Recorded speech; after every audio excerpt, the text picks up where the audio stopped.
Muslims in Nigeria begin Ramadan fast as Sultan of Sokoto announces sighting of new moon.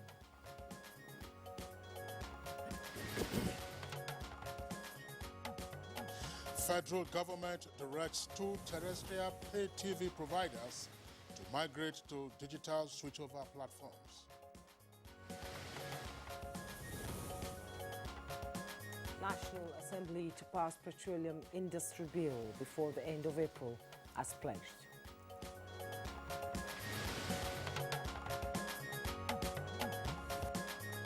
And on Good Morning Nigeria today, we shall discuss the fallout from the recent town hall meeting on national security.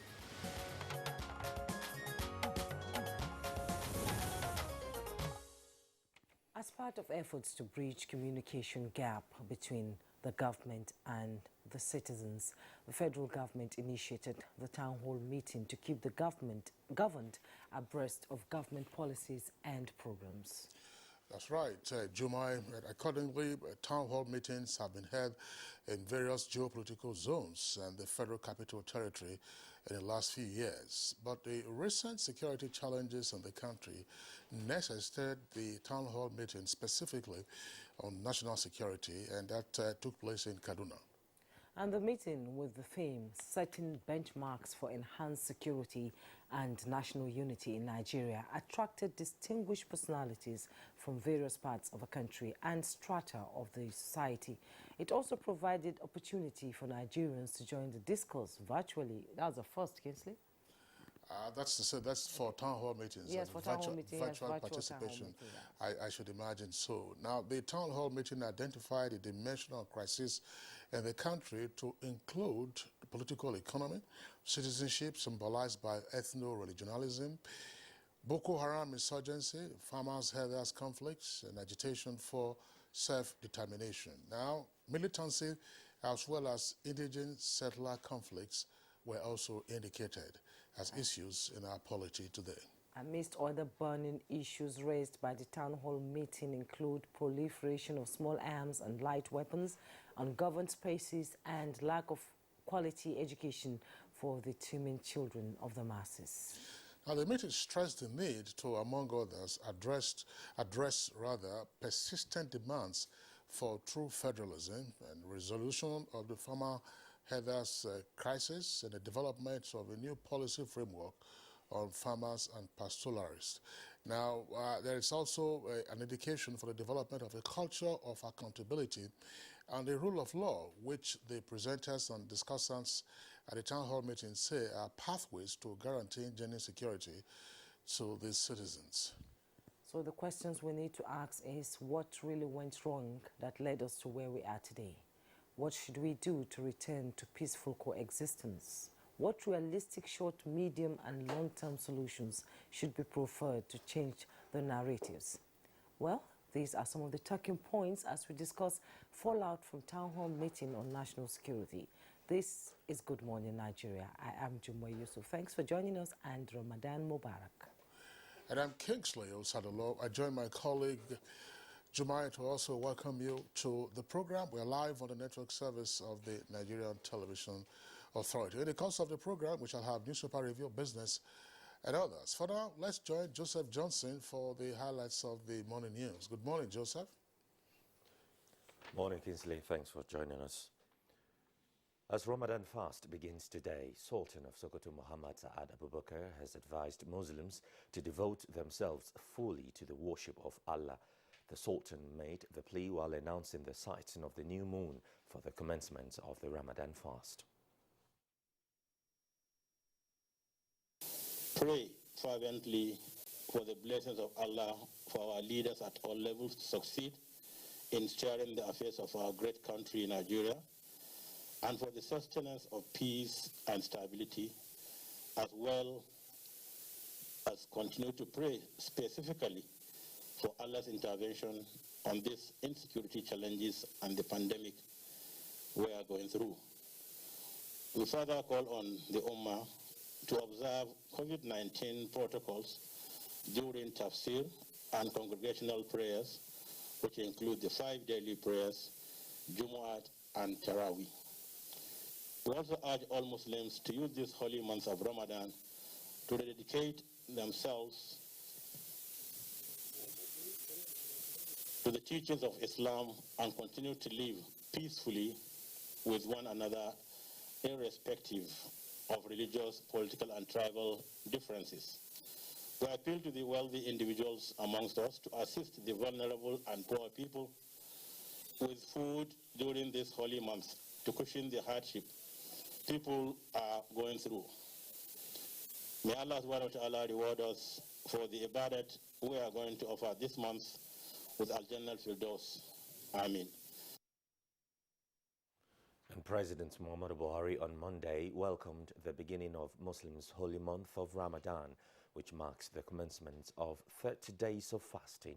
In a message to the nation to mark the occasion, President Buhari prayed to Allah to accept the sacrifices, strengthen and increase the unity, solidarity, peace and prosperity of the nation. He urged Muslims in the country to exercise patience and tolerance and reject voices that seek to divide the nation. The president also urged all citizens to show compassion to the millions of the less endowed and remember those that have been displaced by conflicts in their charity and prayers in this important period.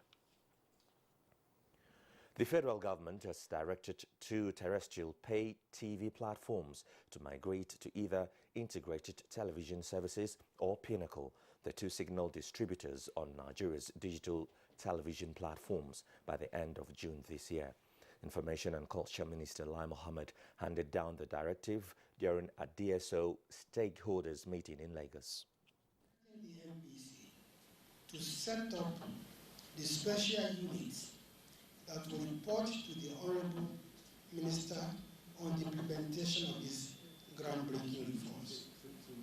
Also, as part of efforts to make the DSO proposition viable, have directed GoTV and StarTimes to stop self-carriage by the end of June 2021.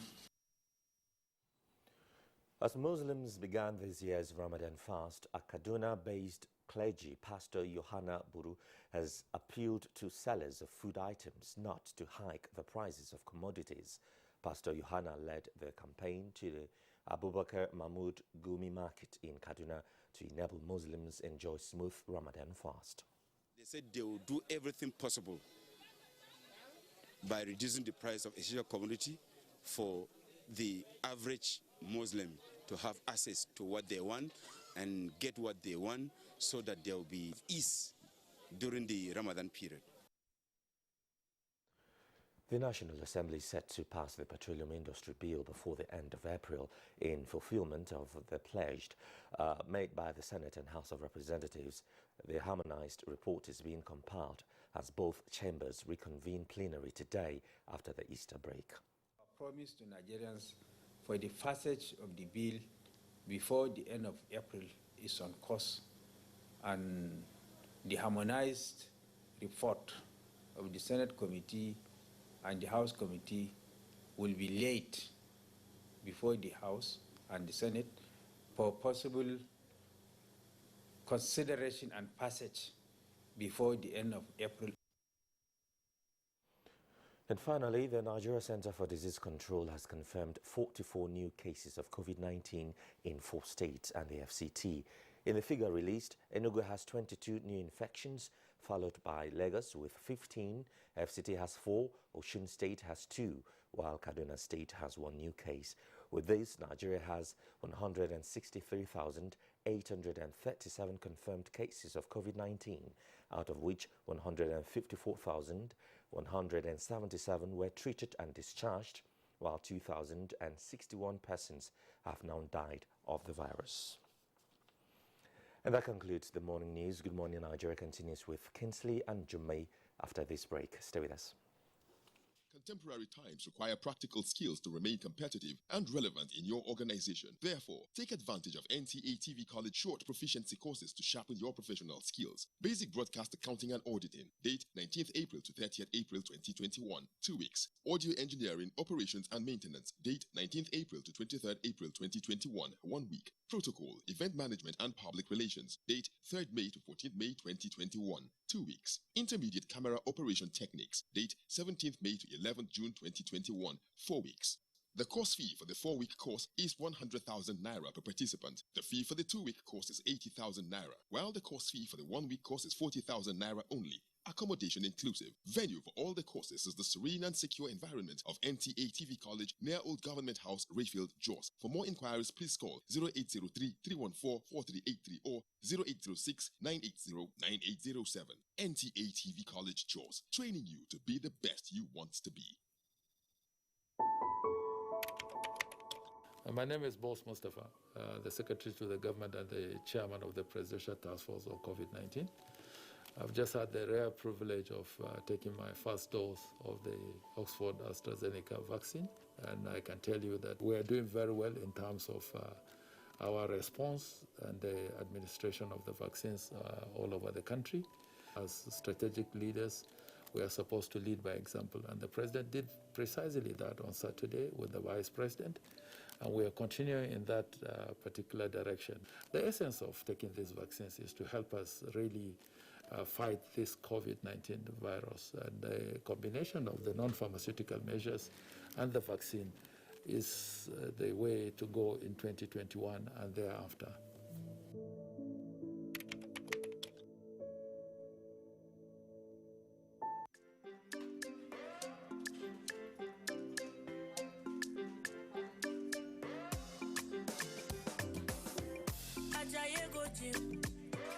You won't go shake your body.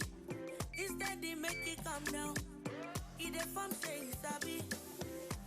You want to grow 6 packs in a day. I beg you not to pass your power. You want to show yourself, oh.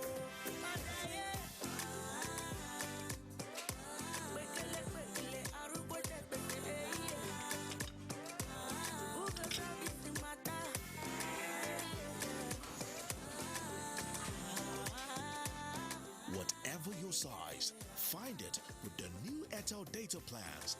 Dial *141# now to get the plan that suits you.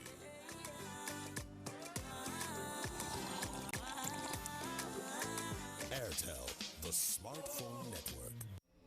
Like every mother, I'm worried about dangerous insects, especially mosquitoes, which spread diseases like malaria to my loved ones. This year, I'm not afraid. I'm using New Mortein Insta-Kill. New Mortein Insta-Kill's improved formulation knocks down mosquitoes 2 times faster. Not even a single mosquito is spared, because even one mosquito bite can cause malaria. Mortein Insta knocks down mosquitoes 2 times faster. At the first sign of pain, you need a solution that you can trust to provide effective relief and is gentle on the stomach. Try Panadol Caplets for relief from headaches, body aches, and fever. With Panadol's Optizorb formula, the tablet gently breaks down in the stomach, quickly absorbs, and starts providing pain relief in 15 minutes. For fast and effective pain relief that you can trust, try Panadol Caplets. This has been Medifact for Panadol.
Welcome back. Federal government to partner stakeholders with valuable ideas that will consolidate gains of financial management reforms initiative.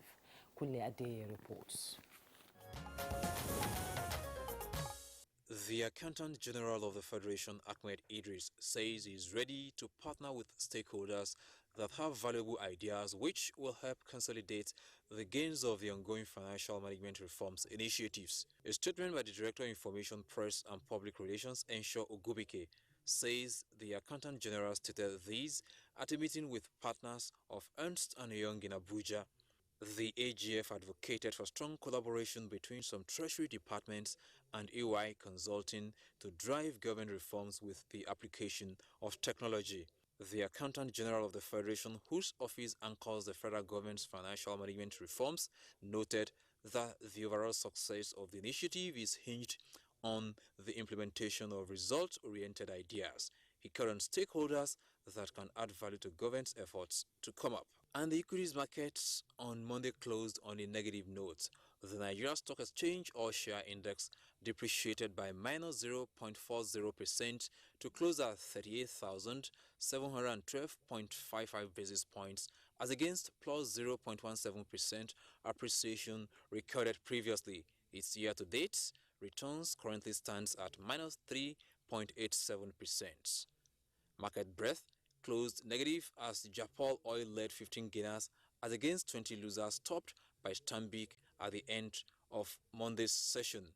10.54% uptick recorded in the previous session.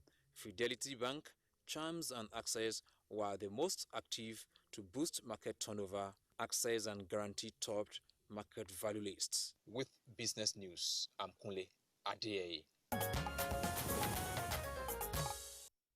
Thank you very much, Kunle Adeye, for the business package. Next for us now is Newspaper Review.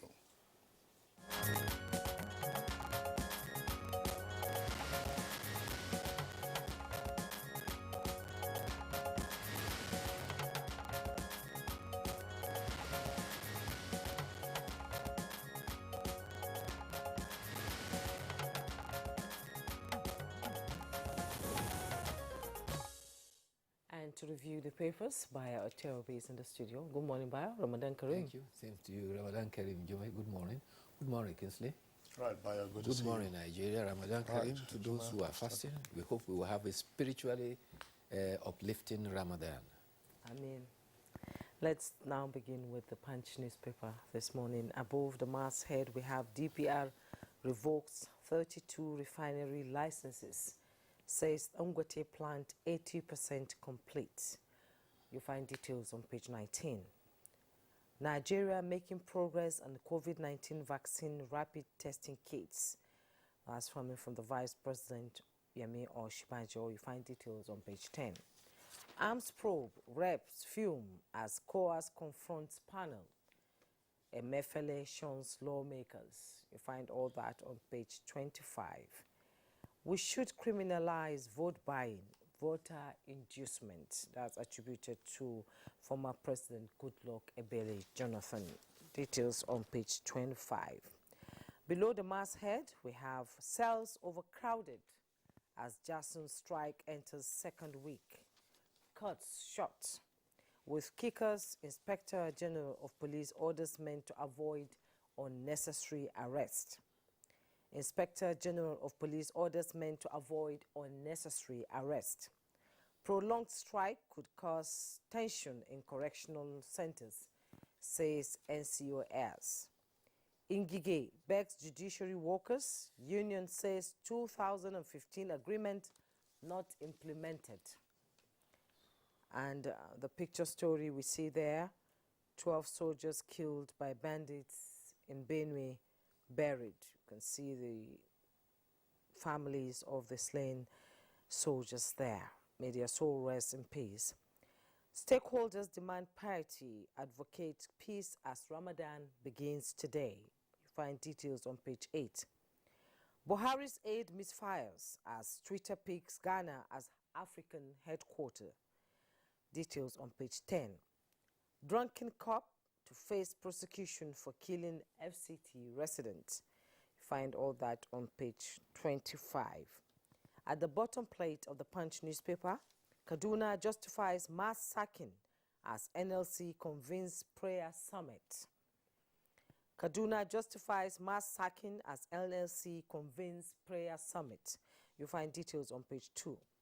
Bandits raid Kaduna, Niger, Katsina, kill 13, abduct 9 travelers. You find that all on page 9. ICPC monitoring COVID-19 vaccine distribution to curb theft. That's coming from the Nigeria Primary Healthcare Development Agency. You find details on page 10. Kingsley? Okay, we also have the Daily Trust newspaper. And arms purchase probe, that's the kicker for that headline. COS, that's Chief of Army Staff, and Reps Bika. As to say, Chief of Army Staff and Reps Bika over arms purchase probe. Ramadan begins today, that's according to the Sultan. And this story says, with the kicker, as rainy season sets in, fertilizer scarcity and price hike scare farmers. 2 riders. FEPSAN promises 1.5 million tons. Experts canvass for soil and crop-specific fertilizers. The photographs there also on the front page come from the burial ceremony that took place yesterday of the fallen military personnel were killed in Benue. The officers were buried at the military cemetery in Makurdi, and may their souls rest in peace. Airports on high alert over attack threat. That's on page 4.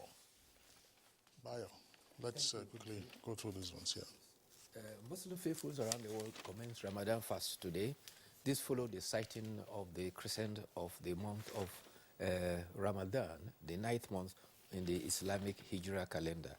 The Sultan also announced that today is Ramadan fest, following the sighting of the moon, which was confirmed to his authority. He enjoined faithfuls to seek Allah's intervention in the security challenges facing the nation, as well as the seeking an end to the pandemic. Ramadan is the 9th month of the Islamic calendar, and Muslims fast from dawn to dusk. In the message, President Muhammad Buhari has enjoined Muslims to exercise patience, show tolerance, and also reject voices that seek to divide the nation.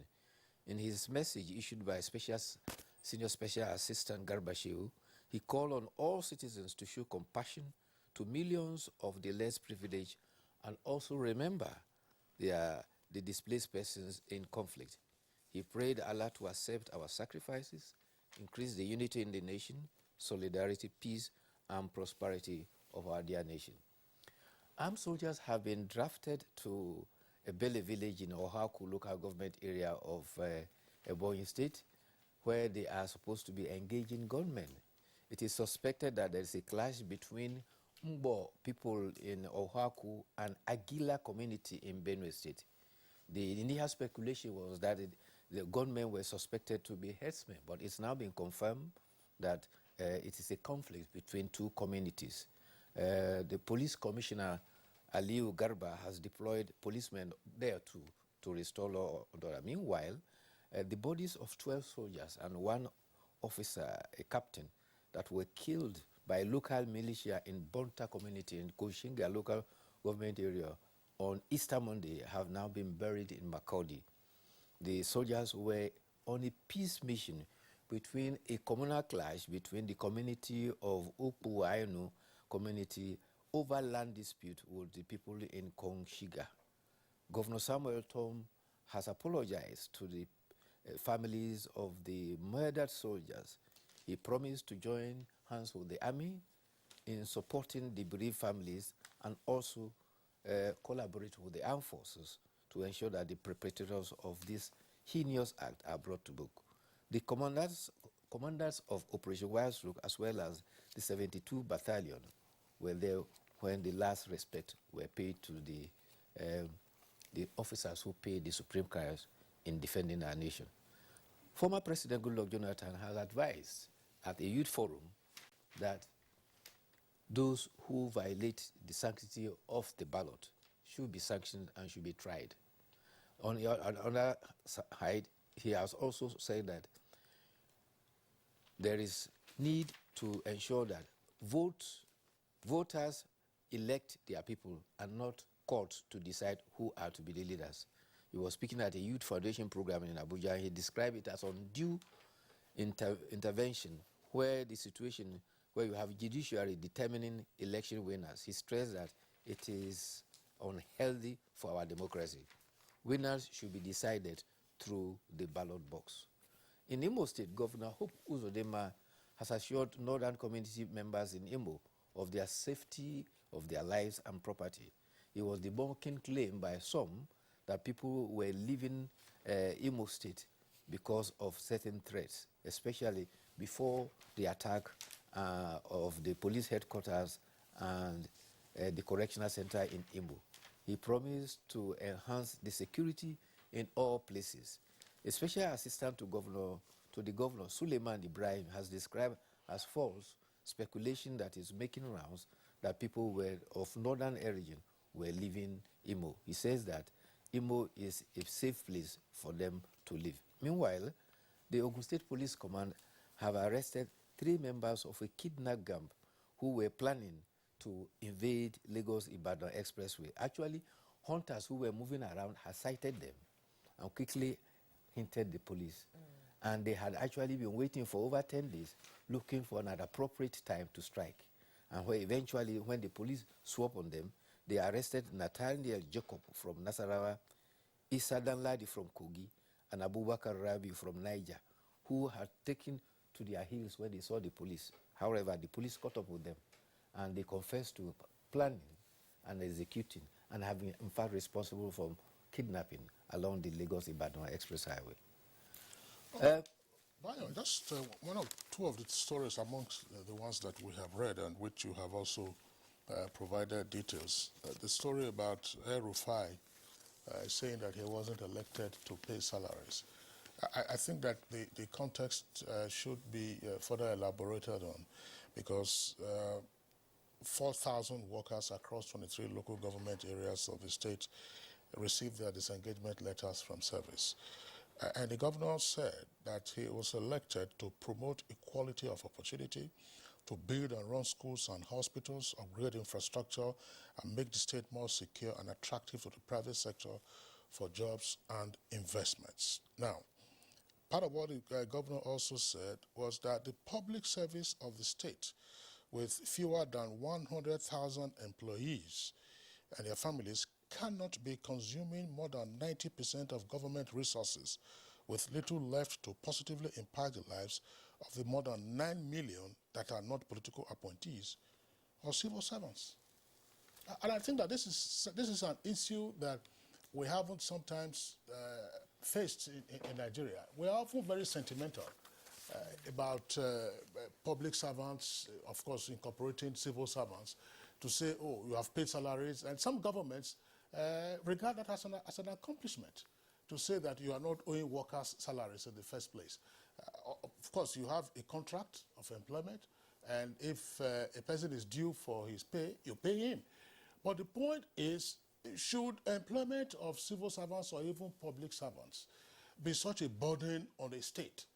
And I think that this kind of drastic appraisal is required. If El-Rufai, if he has done his math properly, and he says that fewer than 100,000, or even let's say 100,000 persons are consuming some 90% of the resources of the state, what is it that needs to be done?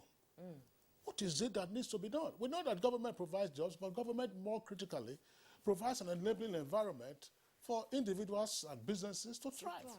In fact, another dimension of it, which you may read, is that the NLC has now resorted to prayers on the issue of Kaduna. Again, NLC was happening on the fact that persons that were forcefully given letters and disengaged had not reached the age of retirement. Many of them are under 50, and they were given letters and disengaged. And another factor is that the state government says that it's not going to have more than 50 personnel for each local government in the state. Apparently, from what you have read, the governor is trying to see to what extent he can manage the resources at his disposal vis-a-vis the employment of personnel in the local government and even the state public services. There are states in the federation that have an overbloated civil service. There have been instances whereby many ghost workers have been found In Niger State, for instance, by the time they reviewed the civil service, the quantum of the ghost workers that was found was almost a third of the population of the state civil service. Ditto for, I think, Sokoto and also Katsina State, and gradually some of these have been eliminated. So by the time the state government cleaned the organs table, the same thing happened in Kogi. In fact, Kogi, they had a factor which they described as, how do they call it now? Is it diaspora workers? Diaspora ghost workers. Diaspora ghost workers. They don't even stay in the States. Yeah, yes. those are the diaspora ghost workers. But again, it is a factor of the fact that those who are in Kogi now, some time ago were in Ikwara, another time they were in Benue, and then they came back to Kogi. So you have some of their workers in diaspora in those other states. No. Those are real workers. The diaspora ones were the diaspora ghost workers, were those who were manufactured by those in charge of the payroll. We had an official of Kogi State government join us some years ago on Good Morning Nigeria to explain this and to see how the bogus names, had been exposed and expunged from their payroll, thereby saving the government lots of money. But the key point has to do with, if RFI says, look, I did X number of persons, or the state needs X number of persons to function in local governments, the question should be, what is their job schedule? And then how does ICT facilitate their work? Because again, this is a question that we also have to ask ourselves. When you go to a number of offices, local, state, and federal, how many civil or public servants are actually doing their job? How many hours do you sink in for a day's job? And what is your productivity? What are your outcomes? At the end of the month, is it they haven't paid us? You see, change is something that everywhere it is resisted. You will recall that it's the same Kaduna State when they found out that there were teachers who were in schools who could not pass a primary 3 test. That's true. And it was a big challenge trying to clean that organs table. So change is always resisted, but when you have the courage to do it, at the end of the day, a credit will come when there is positivity in that change that has been forced. Okay, Bayo, thank you so much for coming. Thank you, too. I was going to say the second issue, but that's, by the way, former President Goodluck Jonathan talking about the judicialization of politics. Yes. That we are having election cases being decided by the courts, and that candidates are being returned by the courts and not by the electorate. Yes. That's a very serious issue. A number of other prominent citizens have also spoken about that. There is need for us to examine this and say, look, what should be the proper and ultimate role of the judiciary in election disputes? Is it to declare winners? So does the court now become the returning officer, as it were, of elections, or otherwise? That's the point that former President Goodluck Jonathan, food for thought, and I think it's before something that... 2023. Did you see that other story? Which one? Where they impounded Pomo? Yes, from Madagascar. Imported from Ghana. I don't know. There are all kinds of things that Pomo from Madagascar, yes. We no longer have. What business has Pomo to do in Nigeria? Ask me. We should be able to produce the best Pomo for anywhere in the world. Bayo, Juma already thanked you for being with us. We'll see you again tomorrow. All right. It's Good Morning Nigeria, live on NTA's network service. We're taking a short break now. When we return, it will be time for our conversation segment. Dialogue, empathy, love, and unity. These are vital components of nation building.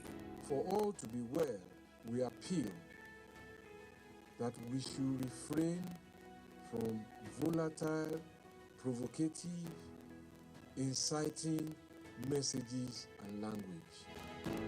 Let's build and not destroy.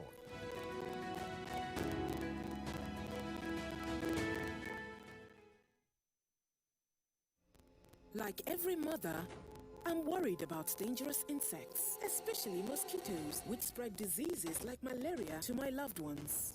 This year, I'm not afraid. I'm using new Mortein Insta-Kill. New Mortein Insta-Kill's improved formulation knocks down mosquitoes 2 times faster.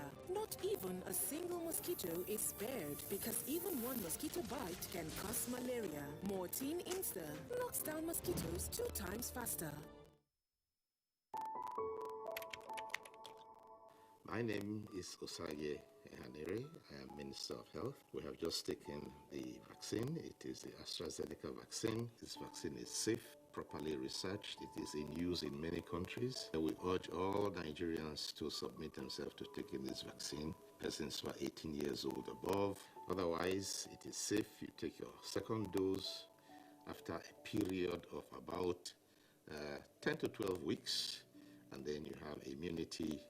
Nigeria is aiming to vaccinate 70% of our population, and therefore be one of that 70% to give us herd immunity. Herd immunity means that Nigerians will not easily become infected even if they get in contact with the coronavirus.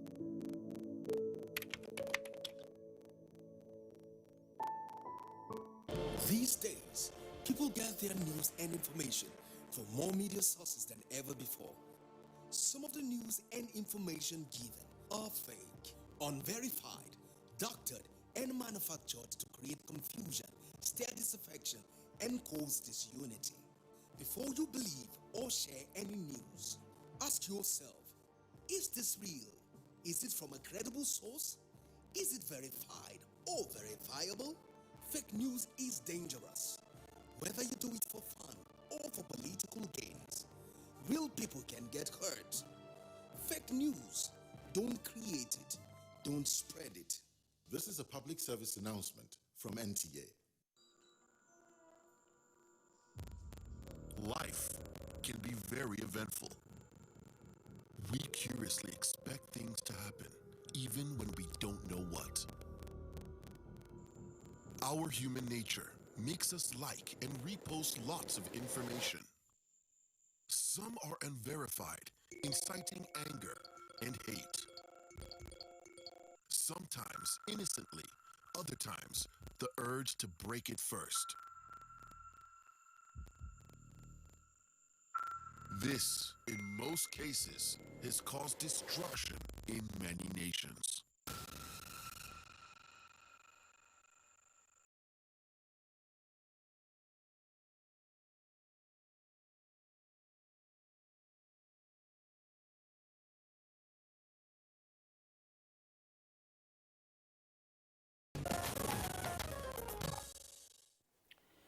And as a prompt for our conversation this morning, let's take this report put together by Anthony Forson.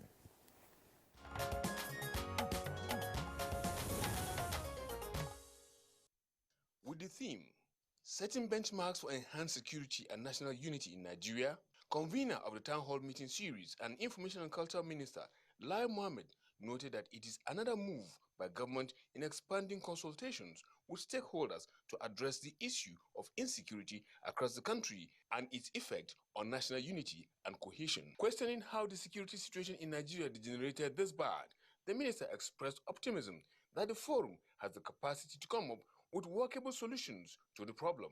The correct starting point towards addressing this myriad of problems is the building of an elite consensus on the security, unity, indissolubility, and peaceful existence of Nigeria. The lead presenter, Professor Jibrin Ibrahim, said the task ahead is reconstructing the Nigerian state and avoiding the political community to crumble and suffer. My point here is there is a discourse on governance that has been unable to intellectualize and contextualize narratives about marginalization. The definition of elite consensus in 1951 is power sharing. It is not, it's my turn. Once you say it's our turn, then you are not resolving the problem, you are deepening it. Discussants at the forum were passionate on the need for a holistic attitudinal change where the elite will not dominate the less privileged, just as morals must be raised for future generations to have hope in Nigeria. Now, misinformation about breakup is sad and will continue to deny the nation many benefits of political restructuring. The consensus of the elite is a challenge because what we need to question, who are the elites of today? Do they represent the type of elites that we had who fought for independence? With submissions such as this, the broad-based and all-inclusive town hall meeting will come up with short, mid, and long-term solutions to tackle the issue in the country.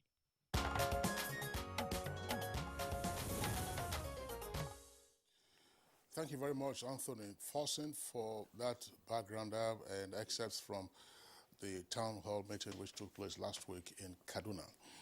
Now, we have a number of guests who will be discussing the outcomes, but first, let's welcome our Honorable Minister of Information and Culture, Alhaji Lai Mohammed, under whose ministry the town hall meeting took place. Honorable Minister, delighted to have you with us. Good morning, Nigeria, again. Thank you for inviting me, Kingsley. Okay. And let's, as for starters, you've, of course, held a number of town hall meetings in different parts of the country on a broad range of issues, having government officials and having stakeholders also participate. Now, in the context of the lingering security challenges in the country, what struck you significantly about the latest town hall meeting that took place in Kaduna? I think what motivated us to organize the last town hall meeting in Kaduna on Thursday, April 8, was our concern that the security challenges that the country had been facing in the last couple of years, despite the efforts of government to contain these challenges and return security across the country, that these challenges ranging from insurgency to banditry to herdsmen farmers clashes to ethno-religious clashes was beginning to assume a very dangerous dimension, in the sense that it was triggering the call for secession and was threatening national unity. And we felt this was a very dangerous development. There was a need to get an elite consensus on national security, national unity, and the indissolubility of Nigeria and the peaceful coexistence of Nigeria. We believe that it was time for the elites to get a consensus on the need to really bring back the country from this precipice. And what is unique about this particular town hall meeting is that for the first time since we started this town hall meetings, and we've had about 18 from 2016 to date, this is the first time that the panelists will be drawn from the academia, civil society, and the private sector. As you will see later, and I think some of them are here to join us later, the lead discussant was actually Professor Jibril Ibrahim, who is a senior fellow of the Center for Democracy and Development. And the other discussants were Mrs. Ibukun Awoshika, who is the chairperson of the First Bank. We also had Professor Nuru Saka, a renowned veterinary surgeon. He was joined by Professor Kokore Egafuna from the University of Benin, and also Professor Chudi Iwazurike, another professor, but who was also a former member of the House of Representatives. So we had a potpourri of eminent Nigerians from different walks of life. And as you can see, when you talk to them, it was a no holds barred discussion and presentation. Okay, the theme for this particular town hall meeting is setting benchmarks for enhanced security and national unity. What is the takeaway based on this theme that you can take away from the town hall meeting that is able to address the current situation we're facing in the country? Well, thank you, Juma. One of the things we resolved from the outset was that this is not going to be just another talk shop. That this will be a town hall meeting at which we would be able to arrive at implementable resolutions to return the country back to where it was. So the discussants, both the lead presenter and discussants, did not all only proffer, give us the challenges or spoke about challenges. They also proffered solutions, and I think also the quality of the attendance made a lot of difference too. Apart from 8 ministers that were the town hall meeting in Kaduna, we also had the Senate leader who was with us. We had all the service chiefs were with us. All these heads of securities were with us. We had traditional rulers led by the Emir of Zauzau. We had bishops. We had religious leaders. We had representatives of the Mieti Allah. We had representatives of the Pandef. And so virtually all the major stakeholders were there. And like I said, it was televised live, no holds bar, and people discussed very freely. But the major takeaway from that town hall meeting was that there seems to be a national consensus, one, on the primacy of law and order in governing any human society. I think everybody was agreed on that. Two, there was a consensus that while the calls for political restructuring,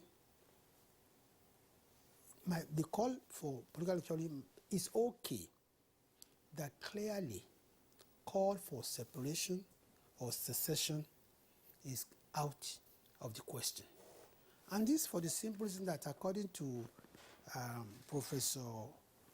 late Professor Ade Ajayi, as quoted by Professor Ibrahim in his lead paper, he said it would take more energy to break up Nigeria than to fix Nigeria. And that actually the diversity of this country is probably one of its greatest strengths if it is properly analyzed and utilized. And I think there was general consensus among everybody. Now, another consensus among everybody was that the judiciary needs to be decentralized and reformed, and that this should be done via constitutional amendment. It was also the consensus of the gathering that until and when every Nigerian of school age is given at least a compulsory and free basic education, they will remain a pool through which insurgents, bandits will be recruiting their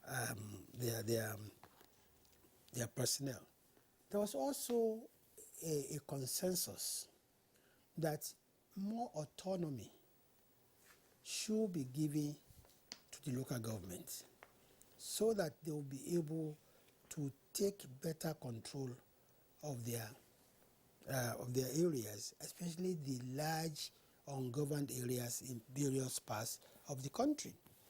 The town hall meeting also came away with a consensus that state police should be established, and that the National Assembly and the state houses of assembly should support this effort, because that's when the governors would have a better control of their states. It was also agreed that the military, the police, and other security agencies should be expanded in number. They should be given better technology, better weapon to fight the emerging security challenges. It was also agreed at that meeting that traditional rulers should be given their age-long roles of maintaining peace and security within their domain. And I think finally it was agreed that ranches, grazing reserves should be established all over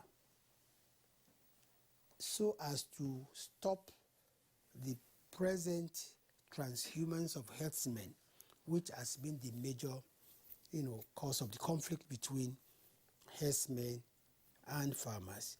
And I think everybody was agreed also that the present,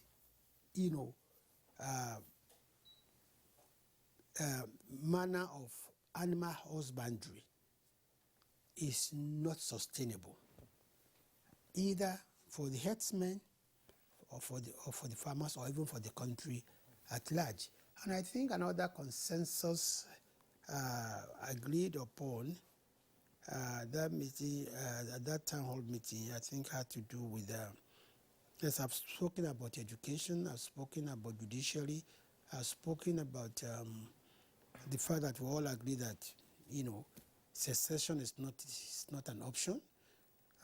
We agreed on the need for local government to be given more autonomy so that all the ungoverned spaces would be taken care of. The need for the military, the security agencies to be expanded in number, and the need for them to be given the necessary equipment and technology to fight the emerging security situation. So largely those are the issues that were agreed upon, and we took it upon ourselves that we are going to unpass these resolutions to the Federal Executive Council, to note and for implementation. And we also encourage the governors, especially in the northern parts of this country, to include in their next year budget the need to, have ranches, grazing reserves with modern amenities, schools, watering points, and the like. And when you speak to the discussants, especially Professor Nurusaka, he would amazingly tell you that all these were programs that had been embarked upon by previous administration. And I'm sure when you have the opportunity also to invite the governor of Kebbi State, who is actually the vice chairman on the National Livestock Transformation Policy, we will find out that we're actually on all fours with most of the resolutions agreed upon at that Thank you very much, Honorable Minister, for a recap of the resolutions of the town hall meeting. But let's back up a bit. Was there, from the conversations, sufficient, in your view, appreciation of the existential threat that the country faces on account of the multiple security challenges in different parts of the country? And more particularly, how we got to where we are today? Because you talked about the town hall meeting resolving on the primacy of law and order. So, one question would be, how did we become so lawless, and how therefore do we get out of it? You see, Kingsley, what emerged from the town hall meeting was the realization that we got where we got here over the years. As a matter of fact, I think either Professor Nuru or Professor Jubrin or both of them said these things can be traced to the last 4 decades. And also that there are actually some factors that we just ignored, which would have made a difference if we'd only taken them much more seriously. Now, take the issue of population explosion. In 1950, the Nigerian population was only 33 million. Today, it is 200 million. In the same 50s, our attention was pointed to the fact that the Lake Chad that supported livelihoods for about 20 to 30 million people from Niger, from Cameroon, from Benin Republic, from Central African Republic, from Chad and Nigeria, had lost over time over 90% of its water surface. And as such, has been responsible for a lot of migration southwards, not just in Nigeria, but even from outside Nigeria. And the consensus of everybody was that actually what you're witnessing today in farmers-herdsmen clashes is actually a struggle for scarce resources, water, grazing land. Basically, that is what it's really all about. But it's been invaded by criminality. Now, another consensus agreed was that the banditry we are witnessing in Nigeria today is largely due to failure of governance over the years. And I remember Professor Jibrin recalled that in 1973, the federal government, then headed by Major General Yakubu Gowon, held a national retreat at which the government was asked to come up with a national pledge. That national pledge should be, what should Nigeria do? What should be a national pledge that will ensure that we don't go through another civil war? And that the government, the cabinet came up with one single national pledge, which is that every child born after January 1970, the end of the Civil War, must be given free and compulsory primary education. That this was amended to include basic education, which means the first 9 years of education. That was the national pledge. But it was abandoned. And that's why today you have this army of uneducated, out of school children. By the last count, we were told that we had about 13 million children of school age out of school. Now, I can imagine if by 1973, every child of school age in Nigeria was given compulsory free education, even to primary school, the bandits today, the insurgents today, would have no pool to recruit from. And lest I forget, one of the consensus was that traditional rulers, religious leaders, should encourage intermarriage between Nigerians. Incidentally, this is actually provided for in our Constitution, Article 15(3)(c). where people are encouraged to intermarry between faiths, intermarry between tribes, and as a matter of fact, without even waiting for the constitution, many Nigerians today are doing that. And that is why the breakup of this country is going to be more difficult. So, and another thing that came out from the meeting is that, yes, we have challenges. But unfortunately also that many of these challenges have not been helped by the pronouncements of the elite.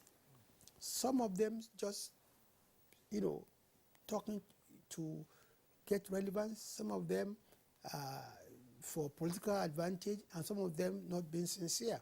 And that also fake news and disinformation has gone a long way also to bring us to where we are today. I don't think anybody denied a lot of the reasons why we are today. But the important thing is that we resolve that we must have an elite consensus that, one, breakup of this country is not an option. Two, we must work to fix this country. Three, that this country is stronger, united than divided. But as for the reasons... And others, which you earlier spoke about. Yeah. Honorable Minister, just before I forget, I'm coming back to this elite consensus. It is one thing to arrive at a consensus. It's another thing to also have a tablet of demands in terms of duty of elite. Yeah. I think that perhaps we can further elaborate. I wouldn't know what the details were at the town hall. When the idea came about for educating every Nigerian child, that was when we saw the implementation of what was called UPE, Universal Primary Education. That's correct. And part of that also included the elaboration of the teacher training program. Absolutely. Students who were in teacher training colleges were on scholarship by the federal government. Yeah. And students who had passed out of secondary school had an opportunity of doing the so-called pivotal program 1 year to enable them provide the manpower for the pupils who were expected to come in. But again, as you said, somewhere along the line, we have thrown away teacher training colleges, and then the population... Kingsley, yes. It's nice you brought this up.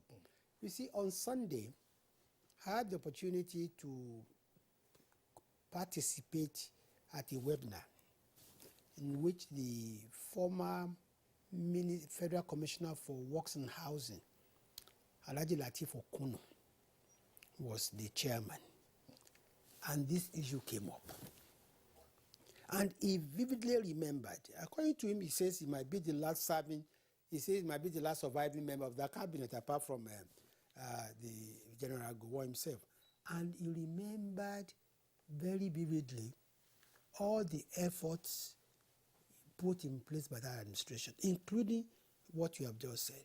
But according to him, the original plan was for this project to be financed by the federal government, but to be administered by the various state governments. But according to him, instability in government, the various military coups. Yeah, Gowon was overthrown in 75. Precisely that. That's right. So yes. We don't want to go into details, but really, instability will always lead to, lack of consistency in policies and programs. So you are right. I remember those days when teachers were given the pride of place, and it was no longer a shame to be a teacher. And it was not just the worst drug society that went into teaching. These were the laudable, views. Laudable objectives set up, by our founding fathers. And when you speak to Professor Nuru Saka, you'll be amazed that before now, in this same Nigeria, that farmers used to invite herdsmen to come to their farms, drop manure for a few weeks, and go back. Yes. And during dry season, also invite, herdsmen to come and bring their cattle to eat up the room, sort of clear the field. The field. The chaff or whatever. And that was a symbiotic relationship. Yes, an understanding between so where did we get it from? So that is the point where we got it from, Juma. That's where, Honorable Minister, let's speak to ourselves as the elite. Yes. You've talked about the consensus we have arrived at, primacy of law and order, indissolubility of the country, LG autonomy, state police. What is the role of the elite class? We are seeing millions of out-of-school children. We are looking at them, and I'm sure, Honorable Minister, you have seen cartoons of mocking the elite to say those whom we ignored to educate yesterday are the ones to whom we are now paying ransom. You see, I have told Kingsley, what did I say? I said if only the 1973 pledge was sustained faithfully by various governments, the insurgents will have no pool to recruit from, nor the bandits. And like Professor Ibrahim, Jibril Ibrahim, who we are going to talk to now, he was quite emphatic on this, that the failure of government to implement some of these reforms is what we are suffering today. And Professor Nurusaka also amazed us with the kind of agricultural projects that was embarked upon by various governments. The fact that there was virtually no part of this country that did not have a grazing reserve or a ranch. And what even amazed me most, and I'm going to talk to him, is that we don't even understand that the economy of animal husbandry is even probably bigger than the oil economy. He said, for instance, is there any village in Nigeria that you don't have either an abattoir or a butchery that people sell meat? How many people work in each abattoir in Nigeria? Look at the transportation business. It will collapse if there's no, transportation of, cows and sheep and goats. He gave a further example to say that, look, we've succeeded in applying technology to poultry and piggery. Unfortunately, we have not succeeded in applying the same technology to, cattle. And the reasons he gave are that, look, largely cultural, but again, because we lost the ball. I'm sure he will be here to speak to, and he gave a very good example. He said, look, culturally, the average Fulani man believes more in quantity than quality. And that your status in society is measured by the number of cows you have, not really by how fat they are, how productive they are. And that we need a lot of advocacy. That we will get there, but we won't get there overnight. And that this herdsmen that we're talking about, it happened in other parts of the world too. And that's why I have a lot of faith and confidence in the livestock transformation program of this administration, because it will end up to everybody will realize, whether you're a farmer or you're a herdsman, that the present system is simply not sustainable. Okay. I was just wondering, Juma, this aspect of it. There is a lot of anger, bitterness in the country, bitterness towards one another, which can be framed around the sub-issues of ethno-religiosity and so on and so forth.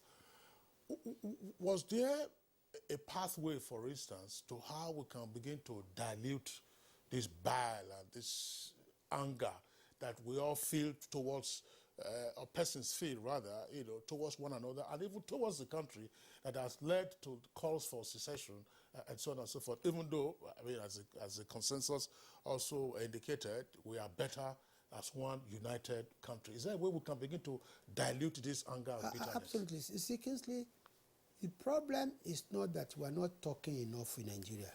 But we are not talking to one another. We are talking at one another.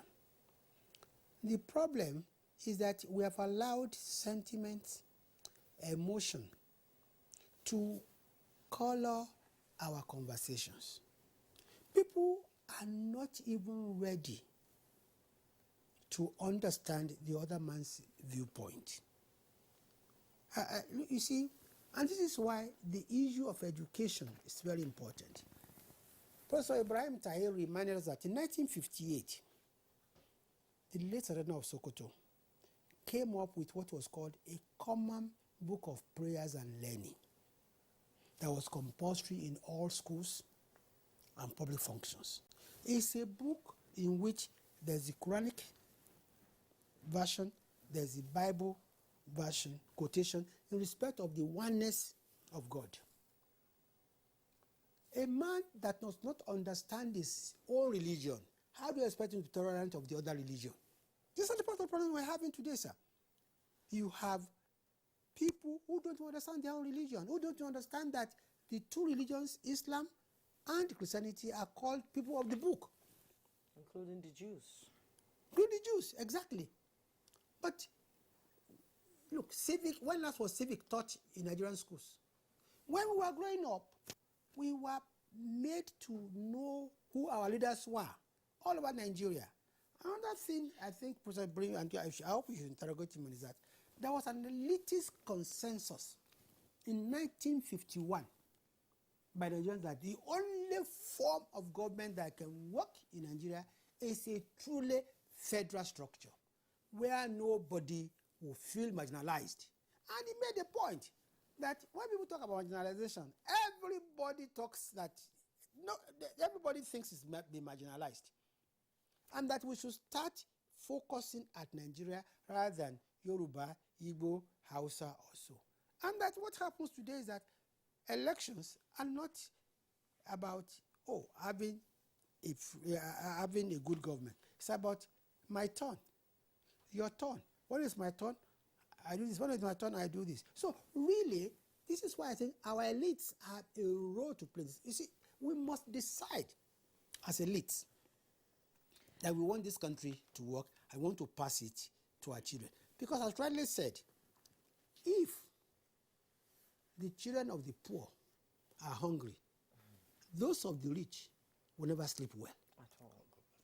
These are the issues that were discussed at a no-holds-barred. And honestly, many of them are not rocket science. We all know this, but we must, as elites, put our interests last and put out of Nigeria first. And on that note, we will thank you for coming on the program. Alhaji Lai Mohammed, Honorable Minister of Information and Culture. As always, your input is appreciated. Juma, thank you very much. It's a pleasure to be with you. Thank you so much. We'll take a break now. When we return, the continuation of this conversation will begin.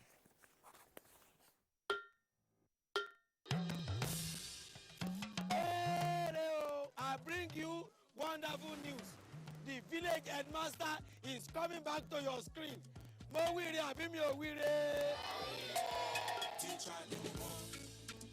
I fell away from Teacher no more. I fell away from The premiere of the new season of The Village Headmaster, initially scheduled for the second quarter of 2021, has now been postponed till further notice. We apologize for this short notice and promise to keep our viewers and advertisers informed as soon as we have a new date. And I know that even you too, you are getting a lot of orders. We are trying, shall. The Council of Our Fathers. I will urge and advise our younger generation to use talent and brain to sort out problems, not arms. Nigerian youths, let's build our nation together.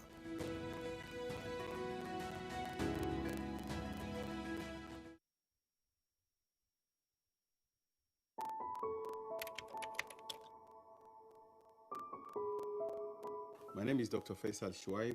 I am the Executive Director and Chief Executive Officer of the National Primary Healthcare Development Agency. Earlier today, I took my first shot of the AstraZeneca vaccine. Despite all of the delays, all of the doubts, here we are, Nigerians can finally access the vaccines. I hope that Nigerians will come out and get these vaccines because these vaccines are safe, they're effective, and they truly work. Over the course of the next few weeks, we have to continue wearing face masks, we have to do social distancing, but I know eventually once we're able to get herd immunity, then we'll be able to stop all of these non-pharmaceutical interventions. To get the vaccination, you should go to the NPHCDA website. There's a link on there that you click and you can register and schedule exactly where you want to get your vaccine. These days, people get their news and information from more media sources than ever before. Some of the news and information given are fake, unverified, doctored, and manufactured to create confusion, stir disaffection, and cause disunity. Before you believe or share any news, ask yourself, is this real? Is it from a credible source? Is it verified or verifiable? Fake news is dangerous. Whether you do it for fun or for political gains, real people can get hurt. Fake news, don't create it, don't spread it. This is a public service announcement from NTA. All right, you are watching Good Morning Nigeria, reaching you live on the network service of the Nigerian Television Authority. We are continuing our conversation on the outcome of last Thursday's town hall meeting on national security. A while ago, we signed off the Honorable Minister of Information and Culture under whose ministry the town hall took place. We're having some other participants now at that town hall meeting. They've been referenced on several occasions in the course of today's program. First, let's welcome Professor Jibrin Ibrahim, who was the lead presenter at that town hall. He's also a senior fellow, Center for Democracy and Development. Professor Jibrin, delighted to have you again on Good Morning Nigeria. It's a pleasure. We also have with us in the studios the Director General of the National Orientation Agency, Dr. Garba Abari. Dr. Abari, delighted to have you with us. Good morning, Kensley. Good morning. Good morning. Good morning, Sister. How are you? And also joining us from our Ilorin studio is Professor Sakanura, veterinary expert and discussant also at the town hall meeting. You're welcome to Good Morning Nigeria. Thank you very much indeed, and good morning, Nigerians. All right, gentlemen, a pleasure to have you with us. I know that Jumai, there's no female amongst them who, of course, is participating in this conversation. But we know that there are many matters arising.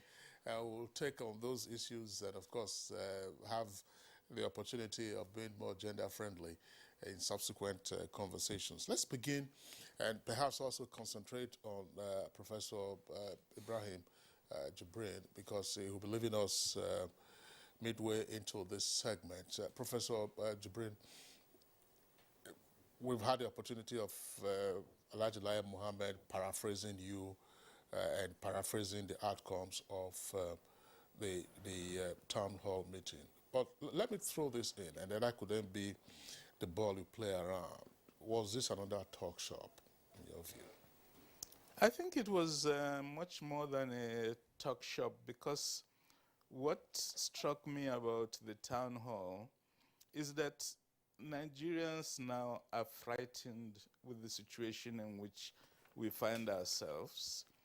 Nigerians feel extremely threatened by the insecurity and the rising crisis in the nation, and therefore people feel this time we really need to get a way out of the situation in which we find ourselves.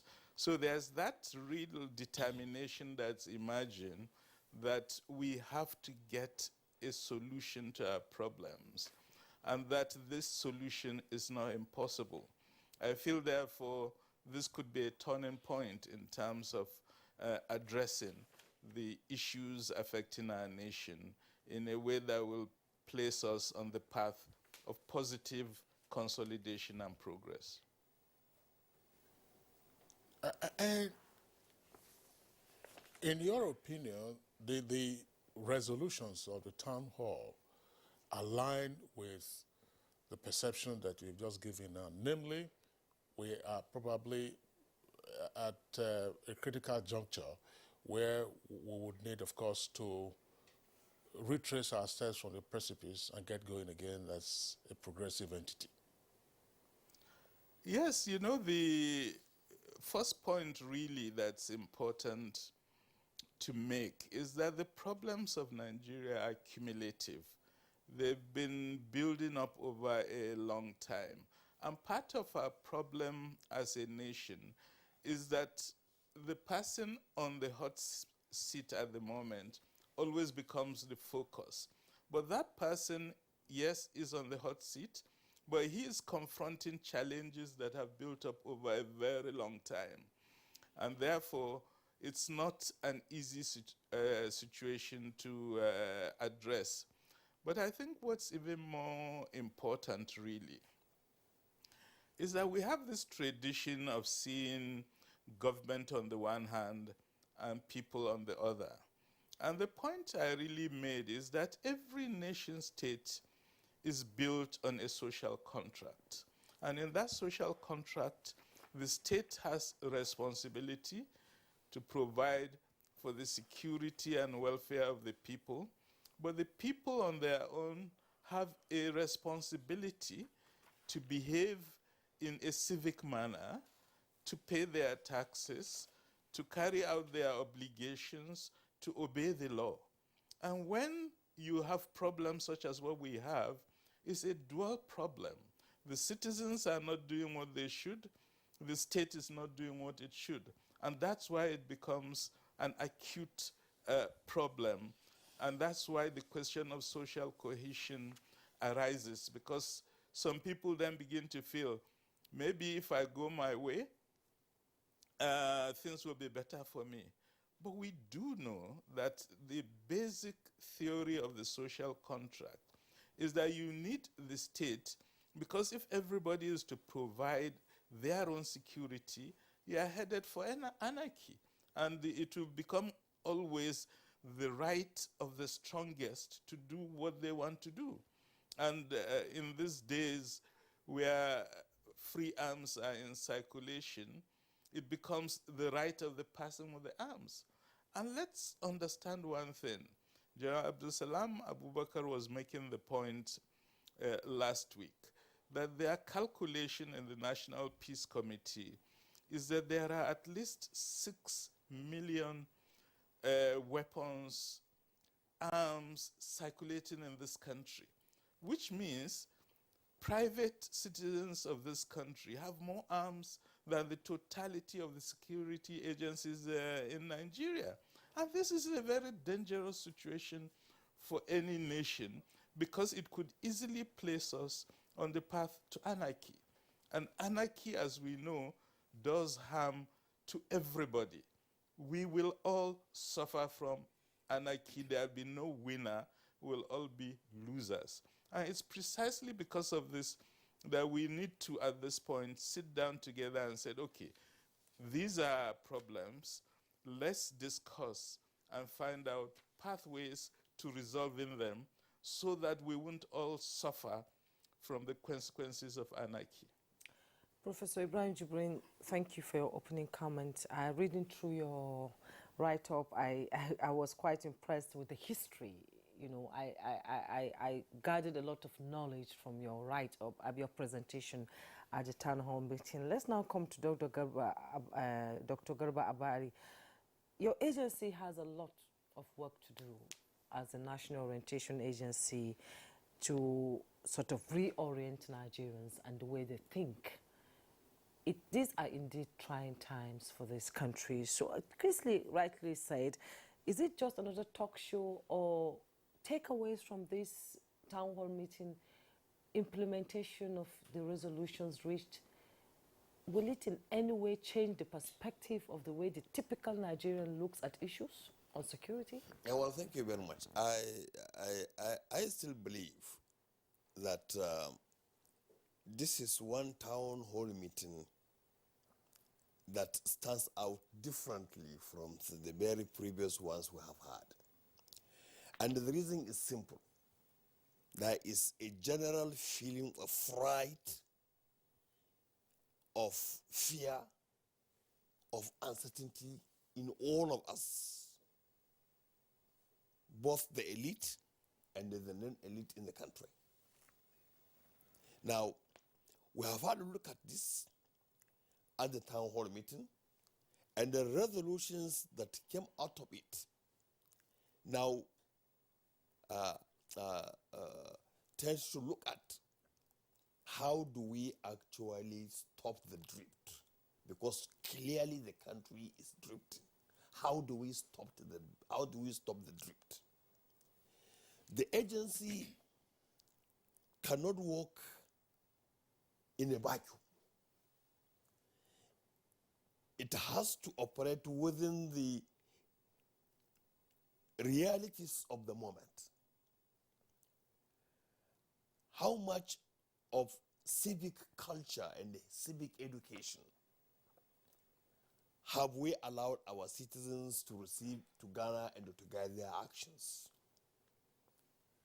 How much of education have of the various of the two Abrahamic religions that dominate Nigeria are adequately internalized by both Muslims and the Christians as to understand, as to make each other understand the duties and the obligations that one owes to the other? How much? So there are so many questions actually as we go. The agency is only an arm of government, and it can only operate within the context of the general governmental structure, within the context of the general processes of governance, and therefore can only do as much as what governments do and what citizens are also expected to respond to. So this is actually the context within which I see the role of the National Orientation Agency. Now, we are having a citizenry today that is largely, I'm sorry to say, but I cannot say low in quality, but a citizenry whose behavior has been guided by impunity, by lawlessness, by lack of values for trust, for integrity, for social justice, for. So how much of the role of the individual is there, in the reconstruction of the kind of society that we are trying to see or that are trying to build, and how much is government trying also to do by way of making both its responsibilities and that of the citizens come together to reconstruct a new society.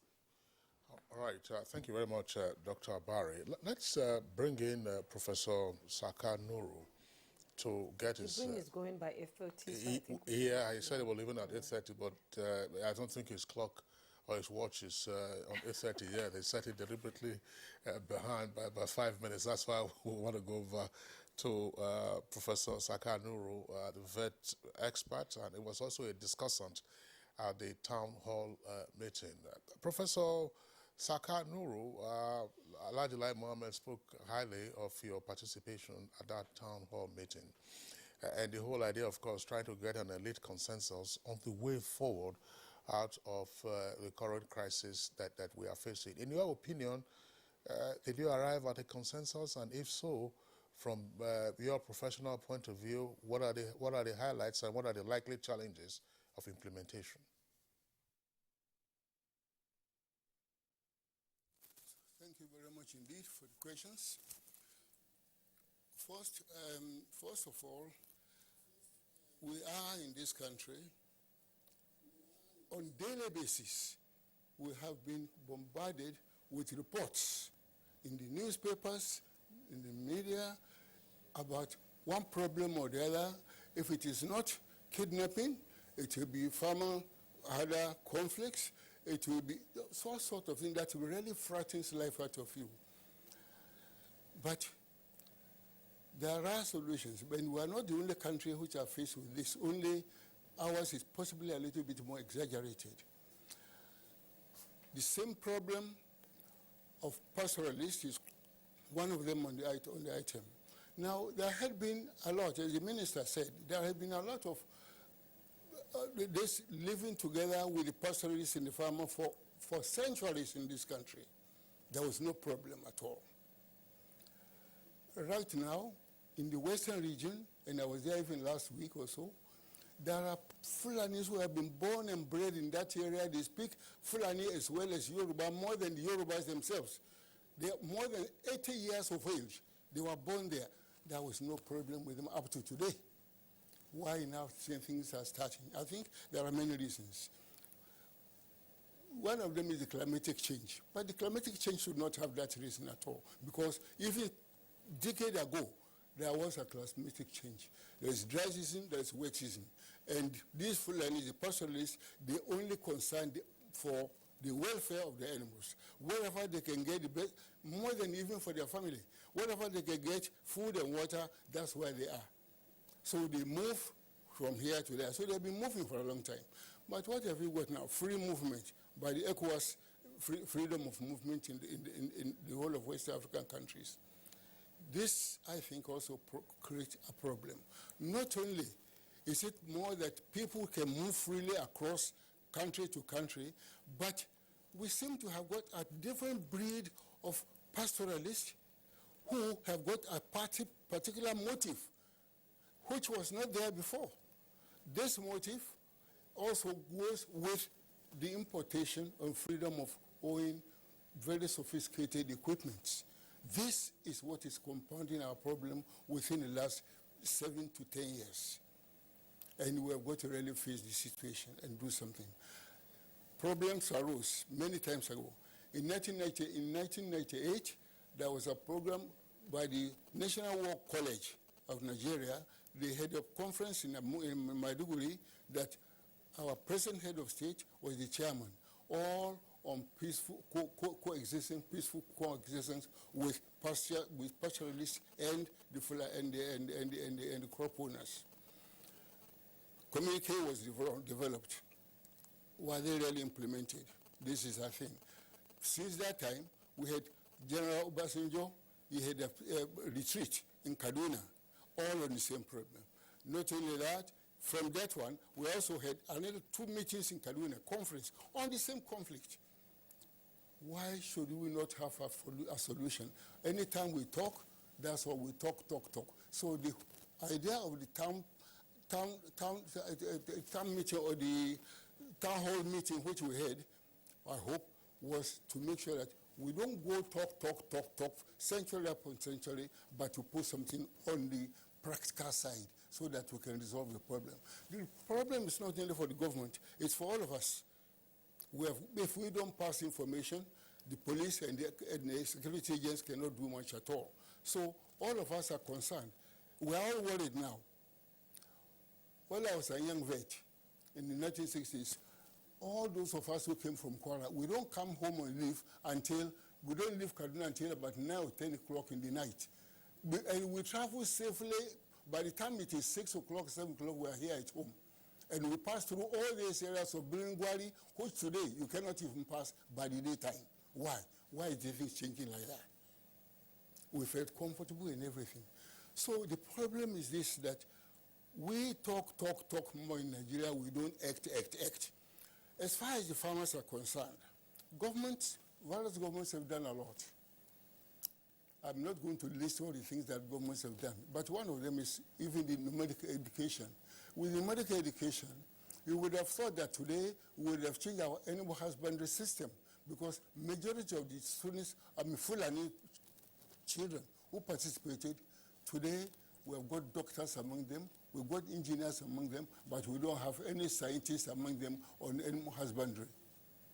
So I don't know whether we should not revise our program and see whether or not we can really tailor our training for this numerical training for the youth, so that we can imbibe inside them more of their traditional production system, so that they can be able to go back into that industry very well. I was in California from our higher degrees. Do you know that the children of the farmers, livestock farmers, they came to the university to come and do PhD, to go back to their farm to run the farm? PhD. So, to come to acquire more knowledge, more technology, technological how to do things, and go back again to the farm. They are making success. Not only that, will this country always depend on Fulani for production? We don't depend on them for other trades. The minister said many Nigerians employed in butchery, many of them in transportation system, many of them in dairy production, millions of them are employed, but not very, you cannot say so with the production system. All right, Professor Sakanuru, thank you very much there for your opening salvo. We'll return to you in the course of the remainder of this conversation. Back again to Professor Jibrin Ibrahim. Prof, I mean, the outcomes have been touched on briefly, but there's also the issue of implementation, which is sometimes one of our national challenges. You say, look, this is a plan of action, action to be taken by whom, and so on and so forth. Timelines are given. And in the end, we come back and the same story. Precisely part of what you were detailing in your presentation, that we had ideas in the 50s, we had ideas in the 60s, and also in the 70s. But unfortunately, implementation is a challenge. How do we overcome that in this present situation that there is a great deal of fright and fear and anxiety in the land? Yes, I think we all know that we have, as a country, had serious challenges with implementing decisions that have been reached after serious considerations and planning. Even the farmer harder crisis we are talking about, the northern Nigerian government developed a strategic plan in 1965 to separate herders from farming communities by the creation of grazing reserves. So if that had been implemented, we wouldn't be talking about what we are talking about now. But I think at this point in our national history, there's a real threat of chaos. There's a real threat of breakdown, which means if this time we do not implement the decisions that have been thought through and proposed, then the risk is the survival of the country would itself be at threat. And I want to particularly address young Nigerians who think secession is fun, killing policemen and soldiers is fun, that they haven't seen a civil war. Everybody suffers in a civil war. Violence affects the entire society. We've seen this country lose 1 million people in a civil war. So I think it's important. Part of the problem we've had is that for a very long time we stopped teaching history in this country. So people think that this thing is just politics or fun. It's not. It's a serious threat to our lives, to our livelihoods, to our economy, to our ability to live together. The problem with people procuring arms when they are not entitled to do that is that when they use those arms against what they define as the enemy, they will then turn it at their neighbors, their friends. They then realize the incredible power this arm gives them, and things get out of control. And it becomes, as Thomas Hobbes was saying, life becomes nasty, brutish, and short, and every member of community suffers. My key argument is that at this point, take the question of power sharing and constitutional reform aimed at restructuring. In the 21 years we've had in the Fourth Republic, every parliament has put that on the agenda. They've done the constitutional review, but they did not address the fundamentals. Currently, there's another constitutional review going on. If they think they can once again skip the essentials, the fundamentals, then there's no guarantee that they will continue to be members of that National Assembly, because when things break down, you are not going to have a parliament. You are going to have confusion, chaos, and a general uprising. And that's what we as Nigerians must do all in our powers to prevent. The way to ensure that we move forward is to make sure we do implement these difficult resolutions, but necessary resolutions that have been taken.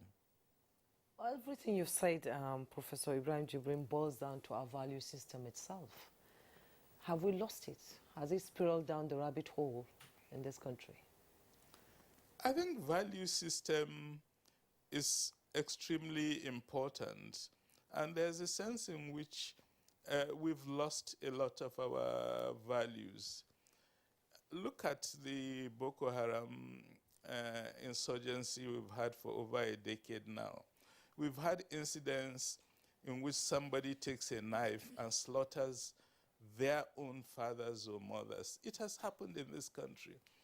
If somebody would do that to their own parents, clearly there is a massive failure of socialization, and a generation has not transmitted the proper values to their children. And I think part of the problem we've had as a society is there's a tradition of making sure people acculturate in their communities, in their societies. When you have a situation where kids at 10, 11 are sent out as almajire, when daughters are married off at 12, 13 years, they haven't had enough time to fully mature and understand what the values of society is. When you have a situation as we have in this country, where you have major transformations in the religious arena, with Christianity, many leaving Orthodox churches and going to new Pentecostal churches. In Islam, many leaving the brotherhoods, Tijaniya and Qadiriya, and moving to Izala. We had over the past 30 years a situation in which in many households, parents and children do not worship together. And that affects socialization.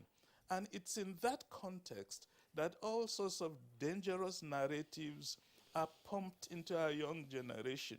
So we need to really look at what is the process of the transmission of culture, of values from the older generation to the younger generation. It's one of the key areas where we failed massively. And I think part of the challenge before us is to think through the nature of our families and what we can do to reconstitute proper value systems within our families Professor and communities. Jibril, thank you very much for the points you have raised. But the role of the elite is critical. You are making the point you are making. Is the Nigerian elite class prepared for this change and to be part of this galvanizing of new values, reorienting the family, and so on and so forth? Are the elite class, are they not concerned about how to save for tomorrow and take flight when anarchy breaks? I'm just wondering, gentlemen. I don't, Prof, you're looking at your time, you want to go. What do we say to ourselves as part of the elite class that ultimately is the elite that will have a conception of a better society and how to drive it, rather than being champions of the kind of anarchy that is looming right now? I think the Nigerian elite needs to have a sense of enlightened self-interest. We had 200 million in this country, and if 5 to 10 million of us constitute the elite, if we break down this country, there's no country that can accept us. Most people, when they try to run away, go to the neighboring countries. We are 70% of the West African population, so we have nowhere to go. So we need to have that sense that, look, there's a red line. Let's not cross it. Let's do all we can do to make sure we rebuild and we boost our society to a level where it's self-sustaining and where people can live happy lives and not be afraid of their neighbor, their brothers, their sisters. Okay, Professor Ibrahim Jibrin, lead presenter at the town hall meeting, senior fellow, Center for Democracy and Development. We have to let you go. I can see you're in a hurry. Thank you so much for your contributions. It's a pleasure. We've been enlightened today. Thank you so much. Thank you. Now let's join Professor Saka Nuru in Ilorin. You've heard Professor Ibrahim Jibrin talking about our value systems and the elites having to come together to forge a way forward and educate the younger generation on the importance that this country is the only country we've got. We have nowhere to go. And why do you think this generation are not really into sustaining the stability of this country?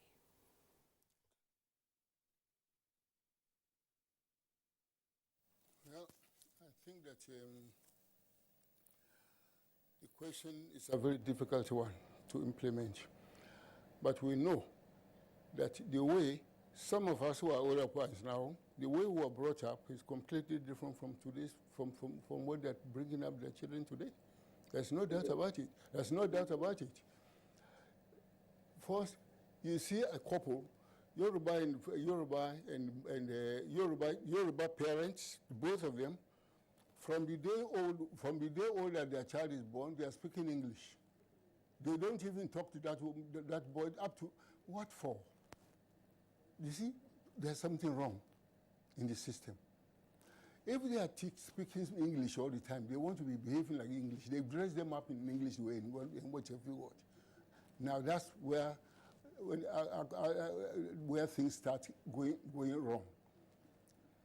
When those girls grow up, they don't know the value system within the society, within their tribe, so that they can really be able to grow up within that. So this is faulty. Now, elites, we have got a lot to do. First, not only in bringing up our children, but also in giving them good character and be able to live as an example for them to follow us. This, we are failing the nation as a whole. There's no doubt about it. Today, in Nigeria, nearly 60%, I'm not going to say more than that, but nearly 60% of us are married to another tribe. During the conference, I named so many people that are married to other than their own tribe. So already unity is getting among us without anybody forcing us to unite. It's even more strong cohesion than that of NYC that we are talking about. So, and I told them I'm married to Fulani and I'm a Yoruba man. There are many of them that lives on that conference, on that workshop, that are married to other people. This is unity. Only politicians use us if they want to use it to get a post. Then they become Yoruba, then become Christian, then then become Muslim to get what they want to do. But in reality, I think that we are a united nation. And every day as we go along, we meet in colleges, we meet in university, and we know who we want to be your partner for life. And we are doing that already without being told, but with no law telling us to do all that. But when it comes to bringing up our children, as I said before, I think we got elites have got something to do. So the rest of it is left to us. One, the nation is our nation, and the security of the state is the responsibility of all of us. We cannot keep quiet. The agents who are looking after the security, they are not wizards, and they are not witches either. They need information from all of us, elite group.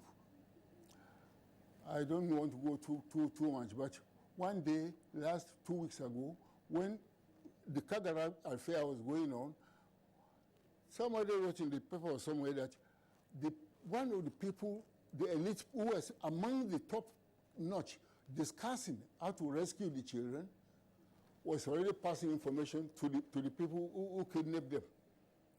including the amount of the ransom they were going to pay.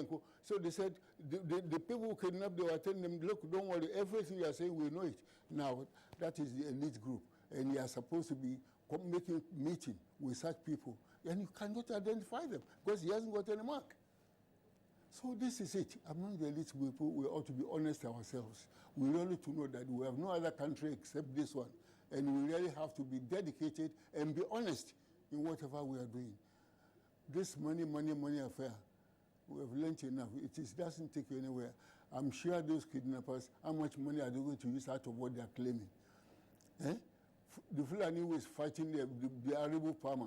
Look at how many animals. He may have anything up to 200, 300 animals. He is a slave to his own wealth. Slave. Because he doesn't ride car. If he is lucky, he may have a bicycle and a radio only. That's all. So what is he going to do with the rest of the money? All the animals are there. They are supposed to be generating commercial enterprise for him, but no, he is a slave to his animals. So materialism, it doesn't make anything to him at all. But we, elite, materialism. Everybody wants to get money. Everybody wants to get rich. Okay, Professor Sakanuru, thank you very much there. Let's come very quickly to Dr. Garba Abari, Director General of NOAA. You earlier indicated the work plan, as it were, for the implementation of aspects of the resolutions arrived at the town hall meeting. How much of an uphill task is this that your agency is going to face? Because reorientation can be an issue, as I asked the Honorable Minister of Information. When there's a great deal of bitterness and anger and distrust in the land, how do you begin to dilute this so that people don't have a sense to say, look, oh, there's some clarity in this water. After all, we can purify it, and then it becomes potable for all of us. Thank you very much, Kinsley, once again. I think it is, and let's not have two ways about it. It is actually going to be an uphill task. But that notwithstanding, I still believe that there are two issues involved and the two critical stakeholders that will facilitate the easy implementation of all the resolutions arrived at the meeting, at the town hall. One is actually the role and function of leadership. And what I'm talking about is I'm talking about leadership at all levels.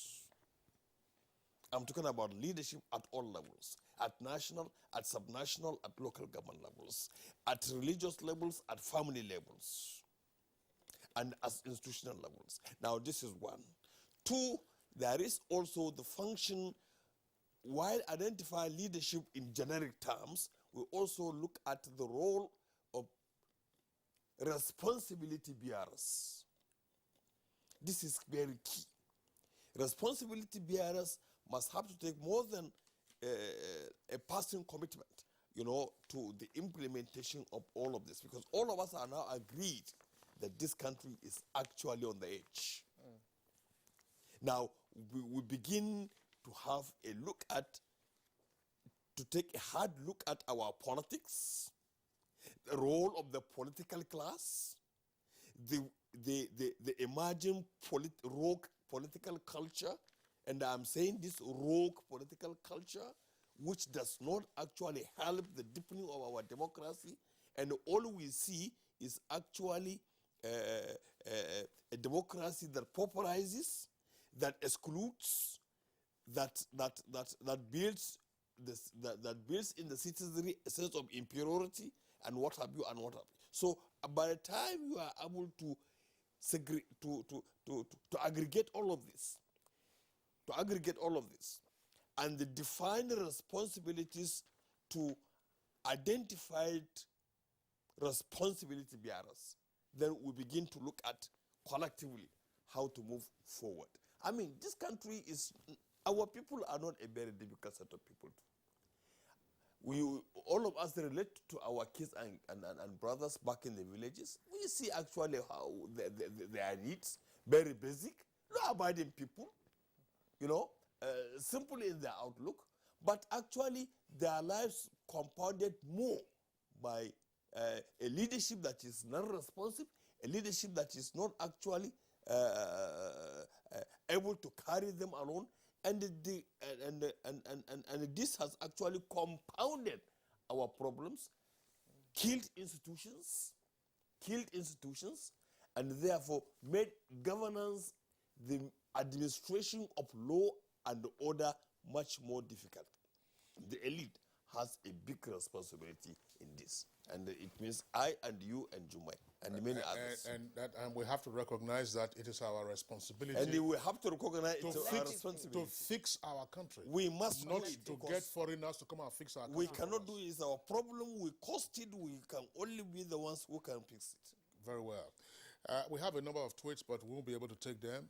We've run out of time virtually. Titus Mondenonk, this is one we'll have the privilege of reading. What baffles me is that we have a lot of standard security institutions recognized globally, but we can't seem to proffer sound solutions to our myriad security challenges. Yet, some foreign graduates of those same institutions have proffered solutions to security issues in their countries. All right, all others, Suleiman Babagana, Lowell Fasi, Dilip Jack Solomon, thank you very much. From our Ilorin Network Center, we were joined by Professor Saka Nuru. He is a veterinary expert and he was a discussant at the town hall meeting. Senior citizen, Professor Saka Nuru, we appreciate you for being part of our conversation this morning. Here in the Abuja studios, deep thanks to Director General of National Orientation Agency, Dr. Garba Abari. Best of luck in the latest advocacy efforts. All right, so that does it for us today on Good Morning Nigeria. The program returns tomorrow, same time, always 7 in the morning. Until then, do take care of yourself. I'm Kingsley Osadolo. And I am Jumai Yusuf. Remember to keep yourself safe from COVID-19.